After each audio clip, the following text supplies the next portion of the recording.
नमस्कार.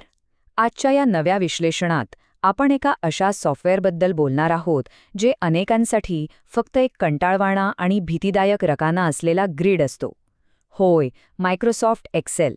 पण आज आपण याकडे जरा वेगळ्या नजरेने पाहणार आहोत. एक्सेल ही काही घाबरून टाकणारी गोष्ट मुळीच नाहीये. उलट हे एक अत्यंत शक्तिशाली आणि जिवंत इंजिन आहे. जर आपण याची योग्य रचना एकदा समजून घेतली ना, तर तासांचे किचकट काम अगदी काही सेकंदात चुटकीसरशी पूर्ण होऊ शकतं.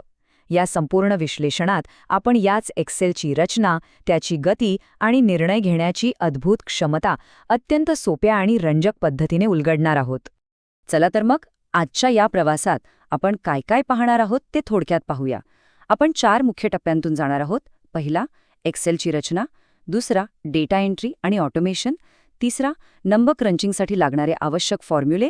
आणि चौथा, IF लॉजिक वापरून स्वयंचलित निर्णय कसे घ्यायचे. थेट पहिल्या टप्प्यापासून सुरुवात करूया. विभाग पहिला, the anatomy of Excel, understanding the spreadsheet organism. कोणताही प्रवास यशस्वी होण्यासाठी आधी आपली साधनं आणि त्यांचा पाया समजून घेणं खूप गरजेचं असतं, बरोबर? तर चला अगदी बेसिक्सपासून सुरू करूया. आता स्क्रीनवरचा हा आकडा पहा, 16,384. काय वाटतं, हा आकडा नक्की काय दर्शवतो? तर एका सिंगल वर्कशीटमध्ये जास्तीत जास्त इतके कॉलम्स असू शकतात. एक्सेलमध्ये कॉलम्सना नेहमी A, B, C अशा इंग्रजी अक्षरांनी ओळखलं जातं. आणि ही अक्षरे पुढे जात जात अगदी XFD या शेवटच्या कॉलमपर्यंत पोहोचतात. कंट्रोल आणि उजवीकडचे ॲरो की एकत्र दाबली की आपण थेट या शेवटच्या स्टेशनवर म्हणजे XFDवर जाऊन पोचतो. या एकाच आकड्यावरून आपल्याला या स्प्रेडशीटच्या प्रचंड व्याप्तीची सहज कल्पना येते.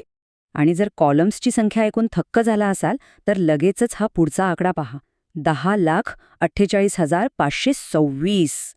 बाप रे, एकाच शीटमध्ये तब्बल 10 लाखांहून अधिक ओळी म्हणजेच रोज असतात.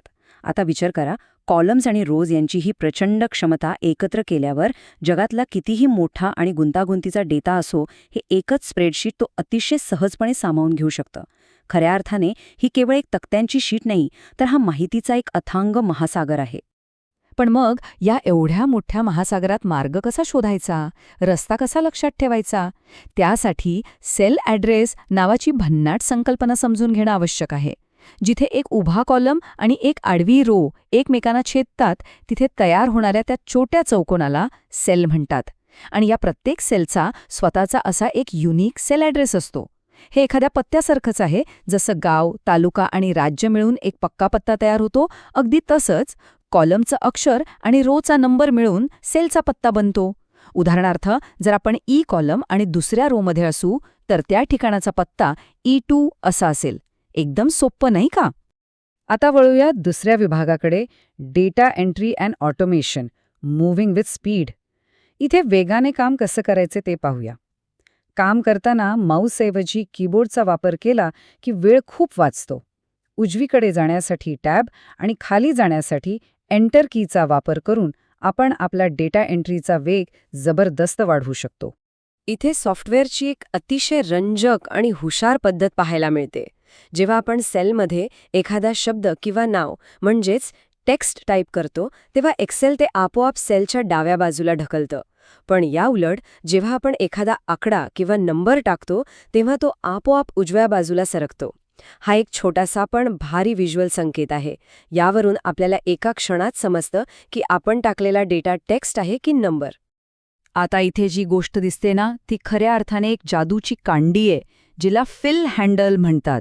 ॲक्टिव्ह सेलच्या तळाशी उजव्या कोपऱ्यात जो एक छोटासा गडद चौकोन दिसतो, तोच हा फिल हँडल.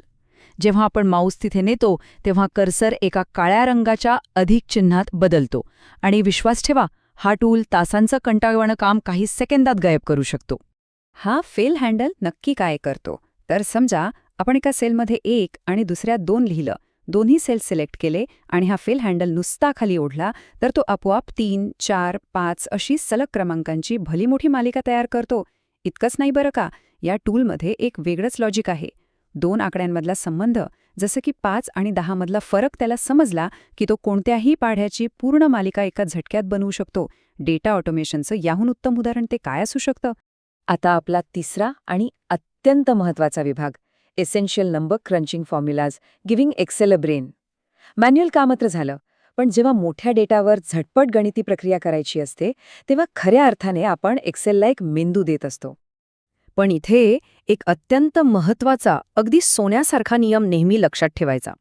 एक्सेलमध्ये कोणताही फॉर्म्युला किंवा फंक्शन वापरण्यापूर्वी बरोबरचं चिन्ह म्हणजे equals to, is equal to लावणं 100% अनिवार्य आहे.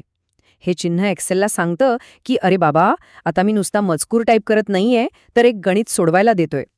या एका छोट्या चिन्हाशिवाय आपला कितीही मोठा फॉर्म्युला असू दे, तो अजिबात काम करणार नाही. एक्सेलमध्ये प्रचंड मोठ्या डेटाशी खेळण्यासाठी हे 5 फंक्शन्स खूप कामी येतात. सम वापरलं की हजारो आकड्यांची बेरीज एका सेकंदात होते. मॅक्स आणि मिनच्या मदतीने पूर्ण रकान्यांमधून सर्वात मोठी आणि सर्वात लहान व्हॅल्यू लगेच शोधता येते.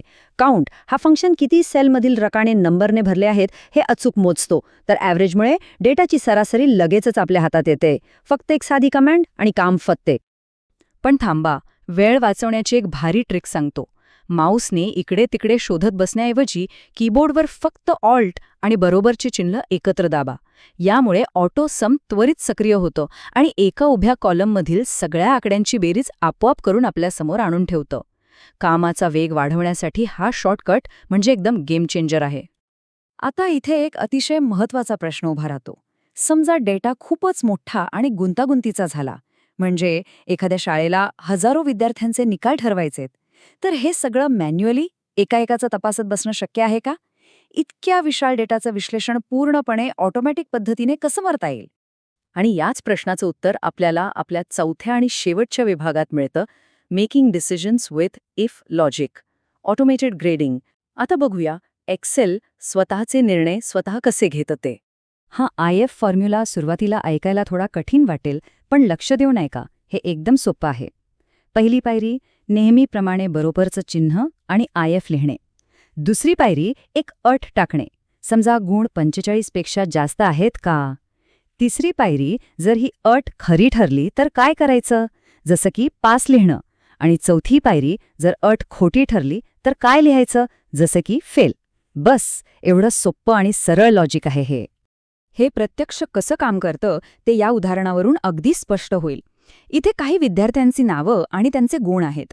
आपण फक्त सागरच्या समोर एकाच सेलमध्ये तो IF फॉर्म्युला लावला आणि मगाशी पाहिलेला फिल हँडल वापरून तो खाली ओढला. बघा बरं काय झालं. एक्सेलने आपोआप अचूक निर्णय घेतला. 86 गुण असलेला सागर पास, 40 गुण असलेला अमित फेल आणि 74 गुण असलेला रोहन पास.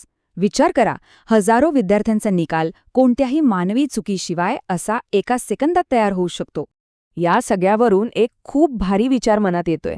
जर हे सॉफ्टवेअर हजारो विद्यार्थ्यांमधून कोण पास आणि कोण फेल हे स्वतःच्या तर्काने एका सेकंदात ठरवू शकतं, तर विचार करा, आपल्या दैनंदिन आणि व्यावसायिक जीवनातले आणखी किती किचकट निर्णय हे स्वयंचलित करू शकेल.